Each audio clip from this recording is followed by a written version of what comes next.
Assalamualaikum semua.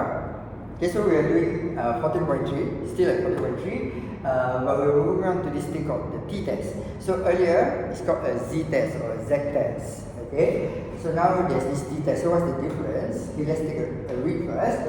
So you see, you have noticed in the previous questions, that is the z-test, right? That though you were testing for an unknown population, you don't know the population that well. An unknown population mean.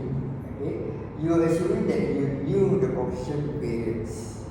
Okay, so the variance of the standard deviation we assume we know like 20, etc. from the previous video. Okay, but the thing is, in most cases it is unrealistic. How can you just say, oh, the variance is actually this much and stuff? Okay, so the tester needs to estimate the population variance from the sample. Okay, so we take a sample, we can calculate sample mean. Okay, we take a sample, we can also calculate the sample variance. Okay, but the thing is, we cannot just take it wholesale. We need to do something about it. Okay, so you see the value used is not the variance of the sample. Okay, so you can calculate the variance of the sample, but we are not going to use that. Okay, but an unbiased estimator of the population variance. Okay, so we take the sample, we calculate the variance, but we need to do something about it. Do some maths calculation over there, and then we get another value, and this value is called an unbiased estimator. From the word you can say it's an estimator, that means it estimates the population variance. Okay, and it's unbiased, that means it didn't incline or make it always the variance is a lot or variance is always little. No, we don't do that. Okay, so it's an unbiased estimator of the population variance. Take note of this. When we write the sample variance, we say Sn squared. Okay, S means standard deviation, and then n because the sample size is n, so Sn squared. Okay, when you take the unbiased estimator, it's written as Sn minus 1 squared. Okay, so take note of these terms and stuff, because sometimes in your GDC, right? Okay, the unbiased estimator they will write it as Sx. Okay, so they don't write it as n minus 1 thing. Okay, so but on paper, unbiased estimator is always written as Sn minus 1 squared, whereas the samples variance is always written as Sn squared. Okay, so calculator, unbiased estimator, and the book one is slightly different. Okay, so take note. Okay, right? Okay, so population variance, right? Our logo is as sigma squared. Okay, so sigma and S is two different letters. So take note.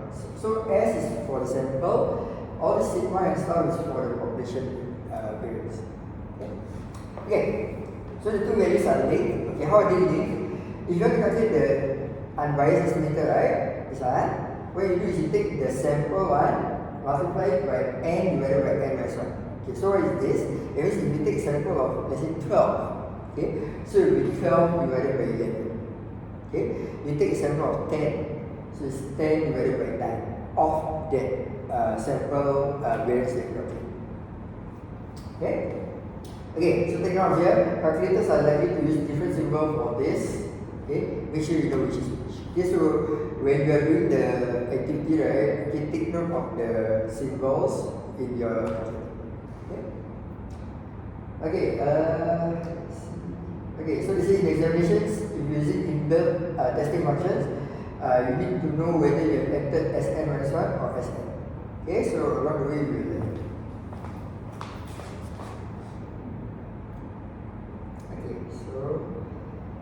Okay, so over here they say that unfortunately using the data to estimate population variance, okay, you add this degree of uncertainty. Okay, because you create another value, right, which is not a true value. So the level of uncertainty will depend on sample size. So if the sample is large enough, most of the uncertainty will be close to the actual. Okay, but if it's too small, we create more uncertainty. Okay.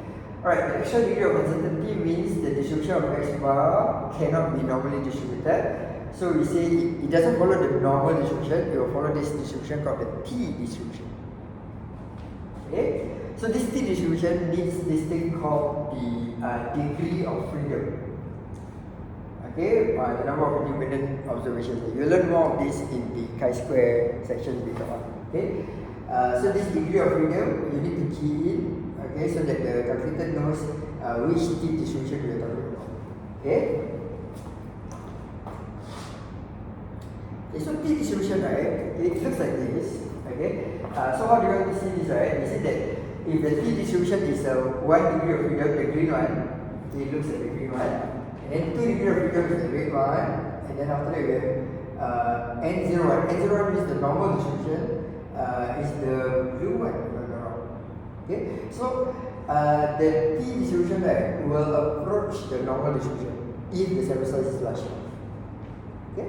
Alright, so let's take a look at an example of how to use this t distribution.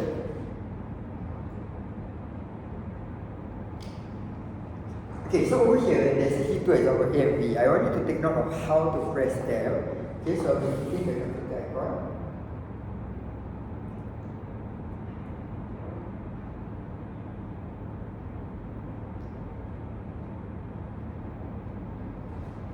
Right, so let's do the first one. The first one is in order to test the hypothesis that mu is 8.2, mu is less than 8.2.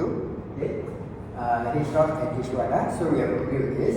A sample of 14 is taken, the mean is 8.15. Close enough to 8.2, right? But we need to confirm lah. Okay, so the standard deviation is 0.07. Okay, so test at 5% significance level whether the sample is from the population given or somewhere with a smaller mean. Okay, so we are trying to see this sample that we take, right, is it really from this particular population? Okay, alright, so now because you are taking a sample, right, of 14, this 8.15 is sample mean, this 0.07 is the sample standard deviation because it said the mean of the sample and the standard deviation. Okay, so it's not something that we already know from the population by itself.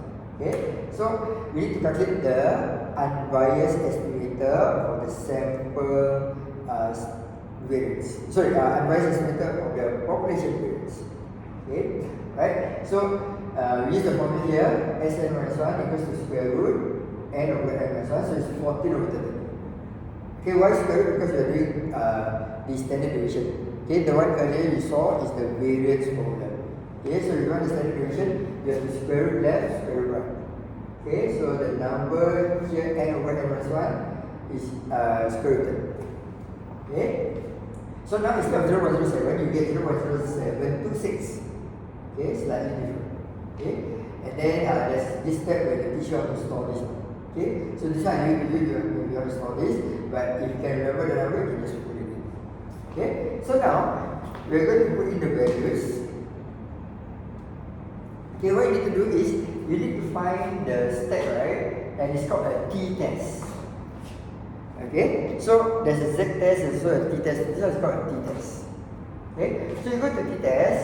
Okay, you see now there are no values for you to key in.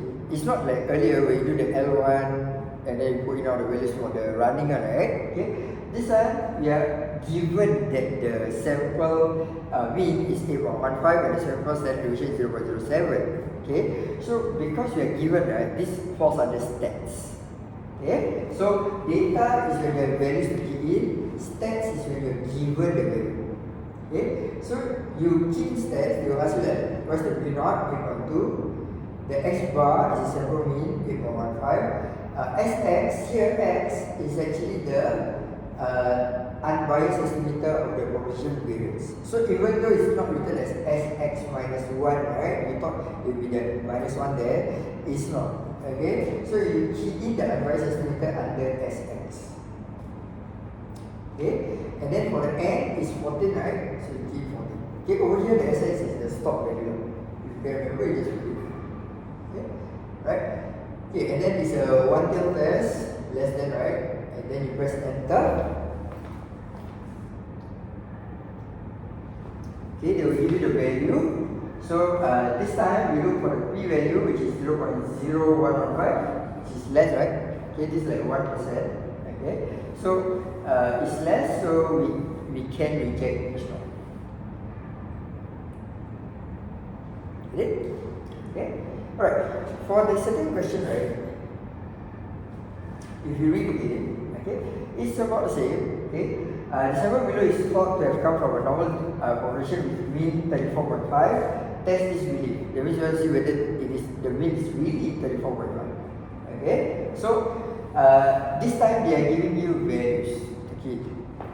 Okay. So if they are giving you values, you key in L1. Okay. Key in all the values, you get all these things, right? Okay, take note. You have to see whether it is really 34.5. So the opposite of that it is not 34.5. Okay. So therefore, this falls under the two-tailed test.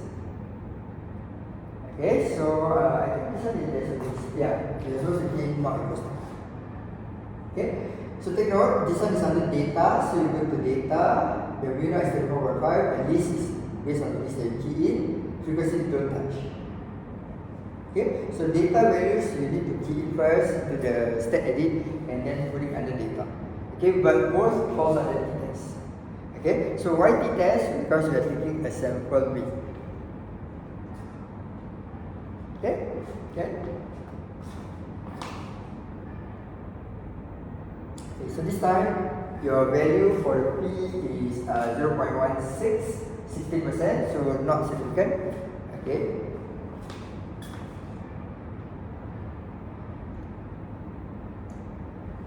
Right. Okay, so I think that's it. Yeah. That's it for this part of the video. There will be more videos to come. Okay. Akhiri salam. Assalamualaikum.